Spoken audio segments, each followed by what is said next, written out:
अगर आप जिज्ञासु प्रवृत्ति के शख्स हैं तो आपके लिए हर दिन स्कूल जैसा है, लेकिन मैं दावे से कह सकता हूँ कि आपको इस बात का जरा भी एहसास नहीं होगा कि रोजमर्रा की मामूली चीजों के बारे में भी कितना कुछ नया सीखा जा सकता है। छलावे से भरे स्टोर डिस्प्ले से लेकर फास्ट फूड में छिपे सीक्रेट मैसेजेस तक पेश है रोजमर्रा की मामूली चीजों में छिपे हुए राजों की एक और खुराक।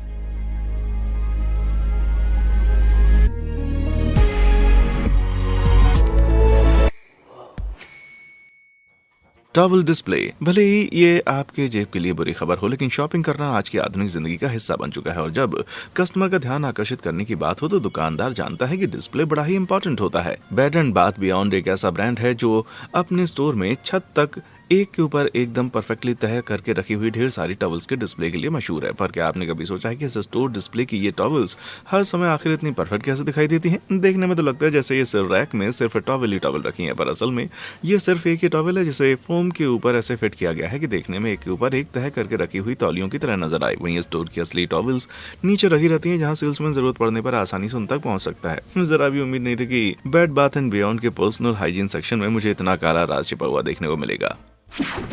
Pizza table. मुलायम ब्रेड, चटपटी टोमेटो सॉस और टपकती हुई नरम लीस से लैस पिज्जा एक ऐसी स्वादिष्ट डिश है जिसे आज दुनिया के लगभग हर कोने में सभी तरह के लोगों द्वारा पसंद किया जाता है। लेकिन मैं दावे से कह सकता हूँ कि आपको जरा भी अंदाजा नहीं होगा कि आपके घर पिज्जा भेजने से पहले उसे पैक करने में कितना दिमाग लगाया जाता है। पिज्जा का डब्बा आते ही आप उसे खोलकर टूट पड़ते होंगे, लेकिन डब्बे के बीचों बीच रखे प्लास्टिक के इस छोटे से टुकड़े पर आपका ध्यान शायद ही कभी गया हो। पहली नजर में देखने पर लगता है मानो पिज्जा पर ही बैठकर पार्टी करने के लिए एक छोटी सी टेबल दी गई है, पर असल में प्लास्टिक के इस टुकड़े को पिज्जा सेवर कहा जाता है। इसका काम होता है पार्सल के दौरान आपके पिज्जा को बचाए रखना, क्योंकि उस वक्त डिलीवरी वाला एक के ऊपर एक डब्बे रखकर लगाता है। अब आप सोच रहे होंगे पिज्जा तो पहले से ही चटपटा होता है, फिर उसे दबने से क्यों बचाया जा रहा है? असल में प्लास्टिक का एक टुकड़ा पिज्जा बॉक्स के ढक्कन को दबकर पिज्जा में टच होने से बचाए रखता है। अगर पिज्जा शॉप वाले पैकिंग करते वक्त प्लास्टिक का एक टुकड़ा नहीं यूज करेंगे तो पिज्जा का ढक्कन नरम चीज में टच हो जाएगा, जिससे सारी की सारी स्वादिष्ट टॉपिंग दफ्ती के डब्बे में ही झपटी रह जाएगी, जिसके चलते आपकी पिज्जा पार्टी का माहौल पूरी तरह खराब हो जाएगा। वैसे ये छोटी सी टेबल देखने में इतनी सुंदर है कि इसे देखते ही सबसे पहले छोटी सी पार्टी करने का मन होता है। फिर पिज्जा पर बैठकर मैं कहूंगा देखो ये कारपेट चीज का बना हुआ है।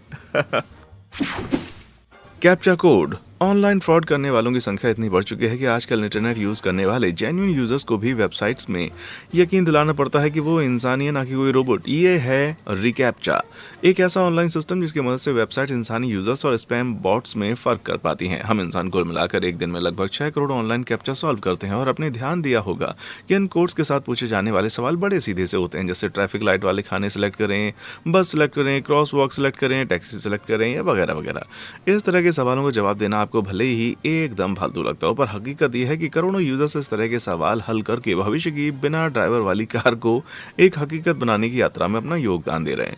जब आप कैप्चा में मौजूद चीजों या रोड साइंस की पहचान करते हैं तो गूगल आपके सटीक जवाब को अपनी स्मार्ट कार टेक्नोलॉजी को ट्रेन करने के लिए इस्तेमाल करता है, ताकि स्मार्ट कार पैदल यात्री, तरह तरह के साइंस, क्रॉसवॉक और दूसरी गाड़ियों वगैरह की पहचान कर सकें। तो भविष्य में जब आप अपने पोते के साथ बिना ड्राइवर वाली किसी कार में बैठकर घूम रहे हो तो बच्चे को ये जरूर बताना कि जादू जैसी इस टेक्नोलॉजी को एक जीता जागता सच बनाने में आपने भी थोड़ा बहुत हाथ तो बटाया है।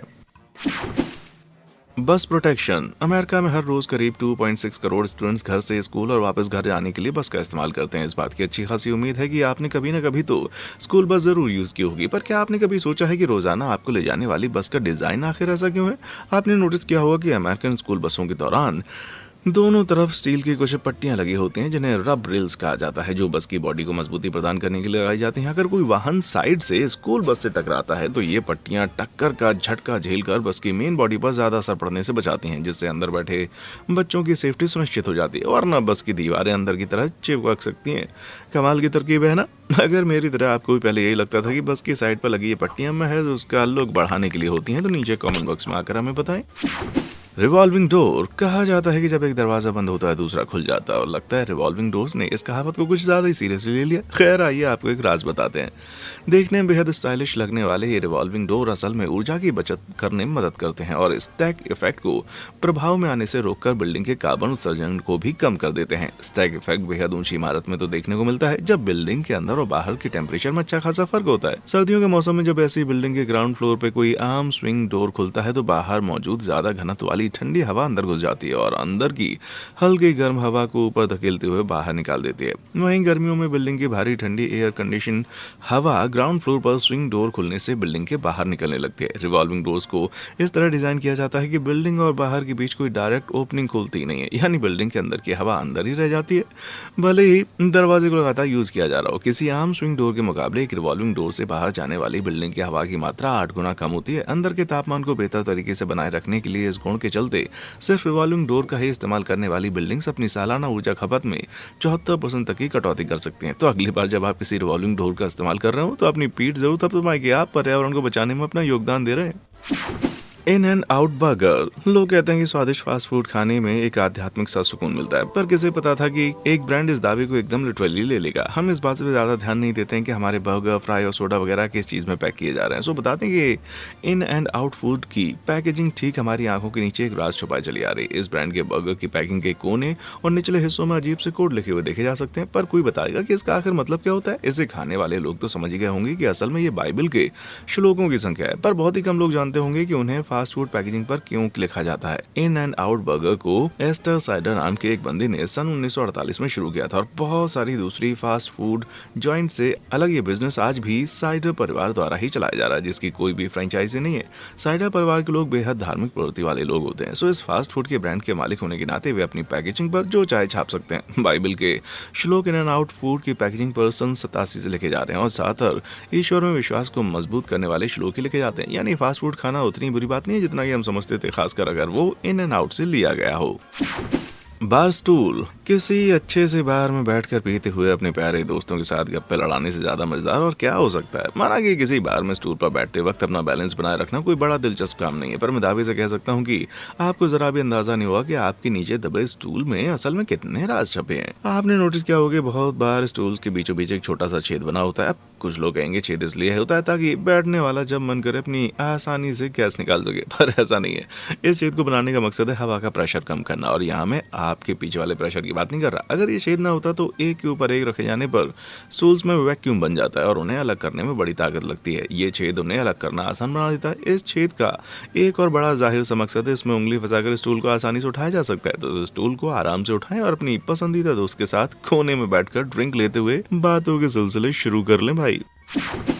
सड़क पर बने निशान। हजारों पैदल यात्री सड़कों का इस्तेमाल करते हुए रोजाना एक जगह से दूसरी जगह जाते हैं, पर सड़कों पर बनी मार्किंग्स वगैरह पर शायद ही कोई इक्का दुक्का लोग ध्यान देते होंगे। पर उसमें से कुछ निशान ऐसे होते हैं जो कुछ लोगों के लिए सड़क इस्तेमाल करने के लिए बेहद जरूरी होते हैं। अगर आप सड़क पर कभी भी उभार वाला इस तरह का कोई पैटर्न नोटिस करें तो जान लीजिए कि बस फिसलन रोकने के लिए नहीं है। इस उभार को टेक्सटाइल पेमेंट कहा जाता है, जो आंखों से विकलांग लोगों को मार्केट और बस स्टेशन जैसी भीड़ भाड़ वाली जगहों पर गाइड करते हैं। टेक्सटाइल पेमेंट दो तरह की होती है, वार्निंग देने वाली और रास्ता बताने वाली। रास्ता बताने वाली इस तरह की मार्किंग आंखों के विकलांग लोगों की ट्रेन, प्लेटफॉर्म और एग्जिट डोर जैसी इंपॉर्टेंट जगहों की तरफ ले जाने के लिए होती है। वहीं वार्निंग देने वाले उभार रास्ता बताने वाले उभार के साथ काम करते हुए लेफ्ट राइट टर्न या प्लेटफॉर्म के किनारों जैसी चीजों के बारे में बताते हैं। वैसे उभरे हुए निशान सड़कों पर छिपे इकलौते राज नहीं है। आपको ग्राफिटी पसंद हो या ना पसंद, है ना, पर आज ये रोजमर्रा की जिंदगी का हिस्सा बन चुकी है। शहर में रहने वाले लोग इन ग्राफिटीज को देखने के इतने आदी हो चुके हैं कि इसे शहरी जीवन का दूसरा नाम दिया जा सकता है। पर क्या आप जानते हैं कि सड़कों पर बनी ग्राफिटी को पूरी तरह लीगल तरीके से बनाया गया है? स्प्रे पेंट से लिखे हुए मैसेज आम लोगों के लिए भले ही कोई मायने न रखते हो, लेकिन ये सिविल इंजीनियर्स और कॉन्ट्रैक्टर को सड़क के नीचे मौजूद हर तरह की पाइपलाइन और केबल्स के बारे में बेहद महत्वपूर्ण जानकारी देते हैं। इस तरह के निशान एक खास कलर कोड में रंगे होते हैं, जहां लाल का मतलब बिजली का तार, पीला का मतलब गैस या तेल की पाइपलाइन, हरा का मतलब सीवर या नाला और ऑरेंज का मतलब फोन और ब्रॉडबैंड लाइनें होती हैं। उदाहरण के लिए निशान बता रहे हैं कि जमीन के नीचे एक टेलीफोन लाइन मौजूद है और लाइन और एरो वाला ये सिंबल बता रहा है कि लाइन इस निशान से थोड़ा बगल हटके है। ऐसा अक्सर तब किया जाता है जब किसी बिल्डिंग या ब्रिजी सड़क जैसी अड़चन के चलते ये निशान एकदम सटीक जगह पर नहीं बनाया जा सकता। तो अगली बार जब आप सड़क पर यूं ही टहल रहे हो तो ध्यान दें कि सड़कों को यात्रियों और कंस्ट्रक्शन वर्कर्स दोनों की जिंदगी आसान बनाने के लिए बनाया जाता है। Target store. टारगेट वालों को अमेरिका भर में 2000 से ज्यादा स्टोर फैले होने के कारण इस बात के अच्छे खासे चांसेस हैं कि एक आम अमेरिकी टारगेट की किसी ब्रांच में हर रोज जाता या ब्रांच को देखता जरूर होगा। बड़ी सी लाल बुल्स आई जैसे टारगेट केस लोगों को तो आप जानते होंगे, पर क्या आपने कभी नोटिस किया है कि टारगेट स्टोर के बाहर कंक्रीट के बड़े बड़े लाल गोले आखिर बने क्यों होते हैं? आप सोच रहे होंगे कि स्टोर के आउटडोर लुक को बढ़ाने के लिए यूं ही लगाया गया है, पर असल में एक बहुत ही जरूरी कारण से लगे हैं। इन्हें बोलार्ड कहा जाता है और ये स्टोर के सामने एक बैरियर की तरह काम करते हैं, ताकि अगर कोई अपना कंट्रोल खो दे तो अंदर मौजूद कस्टमर्स को कोई नुकसान ना पहुंचे। ज्यादातर बोलार्ड देखने में इस तरह से लगते हैं, पर टारगेट वालों ने मौके का फायदा उठाते हुए सोचा कि क्यों ना इसमें भी कुछ अलग सी कलाकारी दिखाई जाए। फिला ओक चिकन नगेट। पेरेंट्स ने आपको बहुत समझाया होगा कि हद से ज़्यादा फास्ट फूड खाना आपके लिए नुकसानदेह हो सकता है, लेकिन फास्ट फूड से जुड़े सीक्रेट कितने भी कोई क्यों ना जान ले, वो नुकसान नहीं देते। वैसे तो इस बात को लेकर लंबी चौड़ी बहस छिड़ी रहती है कि सबसे अच्छा चिकन नगेट कौन सा होता है, पर इनमें कोई दोहरा नहीं कि चिक फिला ओक सबसे बढ़िया ब्रांड्स में से एक है। लेकिन हम जो राज बताने वाले हैं वो चिक फिला के चिकन से नहीं, बल्कि उस चिकन की पैकेजिंग से जुड़ा हुआ है। नवंबर 2018 में एक महान जीनियस ट्विटर यूजर ने दावा किया कि उसने नगेट के इस डब्बे से जुड़ी एक पहेली को हल कर दिया है। उसने दावा कि चिक फिला के नगेट बॉक्स के ऊपर ही छेद इसलिए होता है ताकि बॉक्स को अपनी कोल्ड ड्रिंक के ऊपर रखकर उस छेद के जरिए ड्रिंक या स्ट्रॉ फंसाया जा सके। फास्ट फूड से जुड़े कोई भी राज सुनने के लिए मैं बहुत पहले दौड़ता हूँ भाई, लेकिन हकीकत में दावा पूरी तरह गलत है। डब्बे में बना ये होल असल में एक टैब है जो स्ट्रॉ लगाने के मामूली पर्पज से कहीं ज्यादा जरूरी होता है। चिक फिला द्वारा अपने नगेट्स को पैक करने के लिए यूज किए जाने वाले बॉक्स पर इस तरह के 3 टैब होते हैं, लेकिन स्ट्रॉ लगाने के लिए नहीं। कंपनी के मुताबिक ये 3 टैब बताते हैं कि डब्बे में क्या है, नगेट, स्ट्रिप या कुछ और। खैर जो भी हो, वो स्ट्रॉ वाली थ्योरी कमाल की थी और कहना गलत नहीं होगा कि चिक फिला में एक नहीं बल्कि कई राज छिपे होते हैं। कमाल की कैंची। किचन सीजर या कैंची एक बड़ी ही कमाल का औजार है जिसे ज्यादातर लोग केवल सब्जियां वगैरह काटने के लिए इस्तेमाल करते हैं, पर इसके और भी कई यूज होते हैं जिसके बारे में कम लोग जानते हैं। आपने नोटिस किया होगा कि किसी आम कैंची और किचन में इस्तेमाल होने वाली कैंची में खास फर्क होता है, जो है किचन वाली कैंची के हैंडल के नीचे बने ये दांतेदार उभार। पर आप ये नहीं जानते होंगे कि दांतेदार इस उभार का असल मकसद आखिर क्या होता है। किसी बोतल के जाम हो चुके ढक्कन को खोलना बड़ा ही मुश्किल होता है, खासकर मेरे जैसे नाजुक हाथ वालों के लिए, लेकिन उन्हें इन दांतों में फंसाकर आसानी से खोला जा सकता है। उनसे कोल्ड ड्रिंक का कैप भी निकाला जा सकता है। भले ही कुछ कैंचियों में इस फीचर के लिए कुछ अलग से हुक बने होते हैं, पर इतना ही नहीं, दांतेदार ये उभार अखरोट वगैरह चटकाने और कुछ सब्जियों की पत्ती उतारने के लिए भी इस्तेमाल किए जा सकते हैं। ये कैंची वाकई मम्मी से कहीं ज्यादा आगे निकल गई मेरे भाई। स्नीकर का सोल। आज लोग वॉन स्नीकर को भले ही फैशन के लिए पहनते हो, लेकिन ये जूते 60 के दशक में बेहद सस्ते और प्रैक्टिकल होने के कारण चलन में आए थे। स्केट बोर्डिंग का शौक जब 1970 के दशक में लोकप्रिय होने लगा तो वॉन्स ने अपना ये जाना पहचाना डिजाइन विकसित किया, जिसके पकड़ वाले मजबूत और भारी सोल स्केटर्स के लिए बहुत ही उपयोगी थे, क्योंकि उस वक्त स्केटिंग बोर्ड पर ग्रिप टेप के इस्तेमाल का चलन बस शुरू ही हुआ था। लेकिन एक बड़ी कमाल की ट्रिक है जो कि आप इन जूतों की मदद से कर सकते हैं, वो भी बिना किसी स्केट बोर्ड के। ये क्लिप देखिए।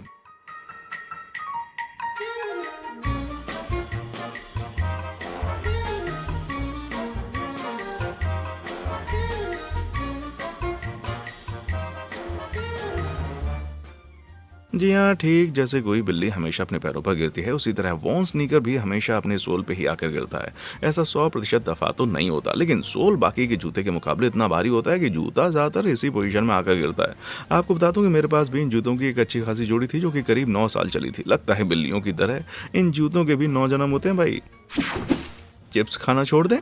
चिप्स खाने में इतनी स्वादिष्ट और कुरकुरी होती है कि आज दुनिया के लगभग हर देश में इनको पसंद किया जाता है। लेकिन कभी कभार आपने नोटिस किया होगा कि आपके चिप्स पैकेट में से कोई एक आधा चिप्स निकलता जो देखने में ऐसा होता है।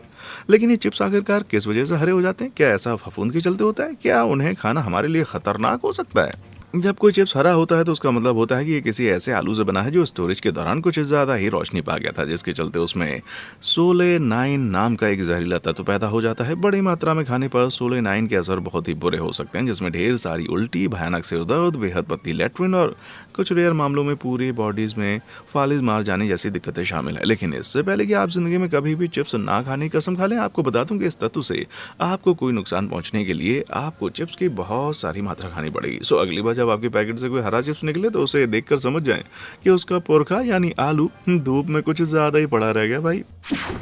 कीबोर्ड के 2 बटन।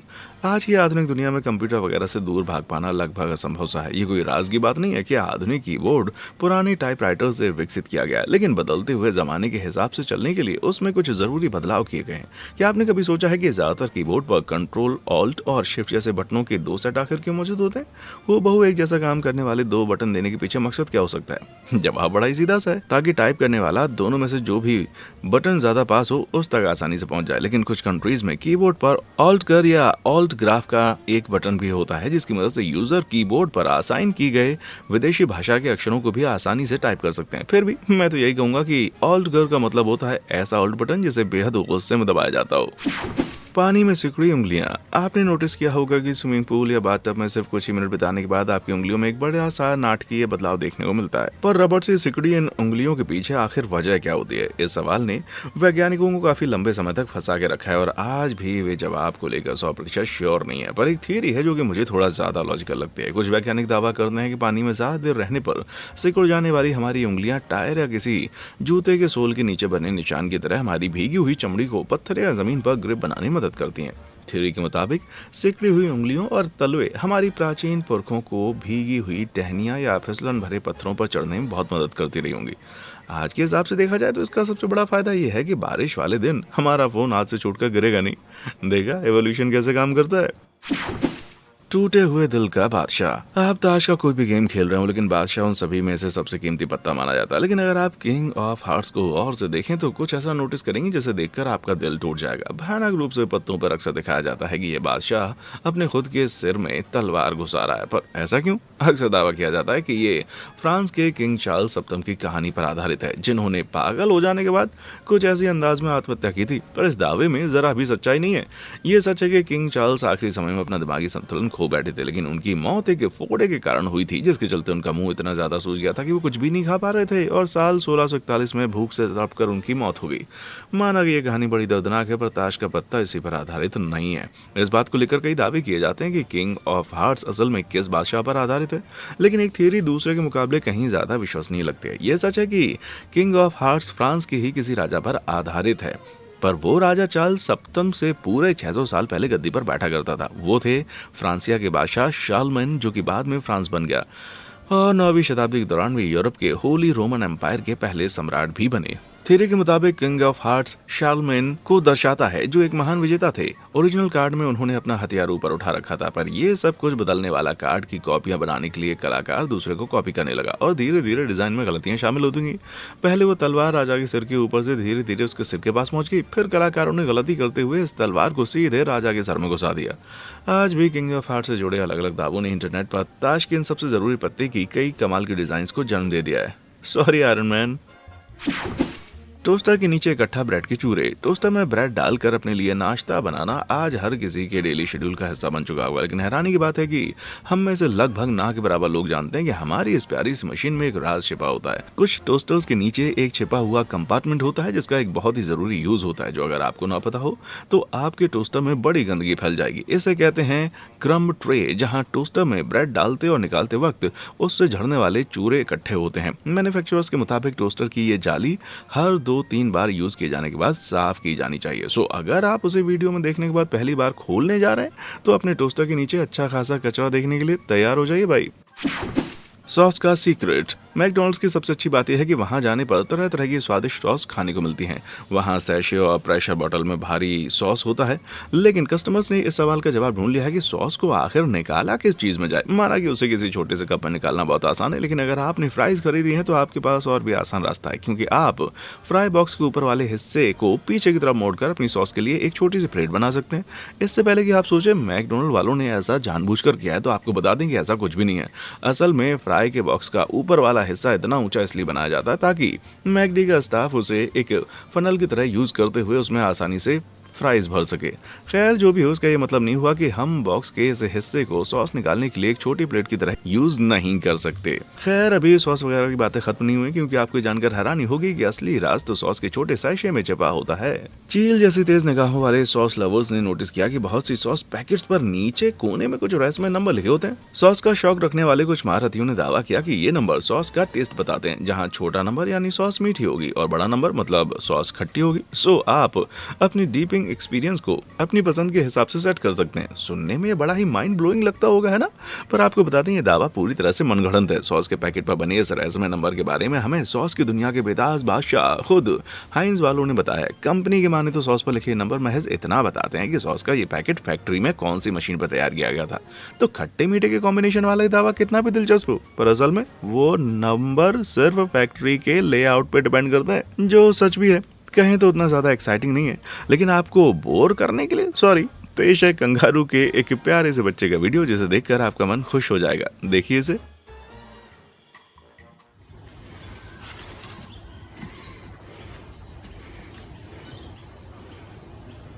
मजा आया ना? क्या आप भी रोजमर्रा की चीजों में छुपे ऐसे किसी राज के बारे में जानते हैं? अगर हाँ तो नीचे कमेंट सेक्शन में आकर बताएं। क्या पता हम उसे अपनी अगली सीरीज वाली वीडियो में शामिल कर लें। हमारे चैनल को लाइक शेयर और सब्सक्राइब जरूर करें। देखने के लिए शुक्रिया।